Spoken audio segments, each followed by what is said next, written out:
گدھے کی کہانی۔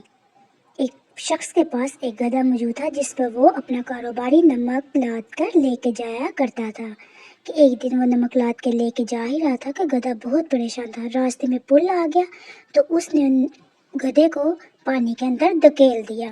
نمک کا بوجھ بہت زیادہ کم ہو گیا تو جس کی وجہ سے گدھے کو بہت زیادہ خوشی ہوئی۔ اب اس نے روزانہ سوچا کہ میں روزانہ کیوں نہ ایسا کروں کہ میرا نمک کا بوجھ بھی کم ہو جائے گا اور مجھے وزن بھی فیل نہیں ہوگا۔ تو اس نے نا روزانہ یہی کام دوبارہ دہرانا شروع کر دیا تو خوشی خوشی جاتا تھا۔ ایک دن بہت پریشان تھا مالک اس کا۔ اس نے کیا کیا، ترتیب سوچی اور اس نے روئی کے بنڈل بنا کے اسے پوٹلی میں بند کر کے اسے گدھے کے اوپر لاد دیا، اسے پانی میں دھکیل دیا۔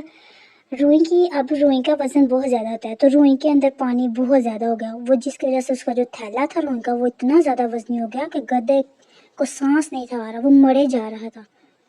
اس دن مالک بہت خوش ہوا کہ اس کو یہ اپنے انجام کو پہنچا ہے، اب اسے عبرت ہوگی۔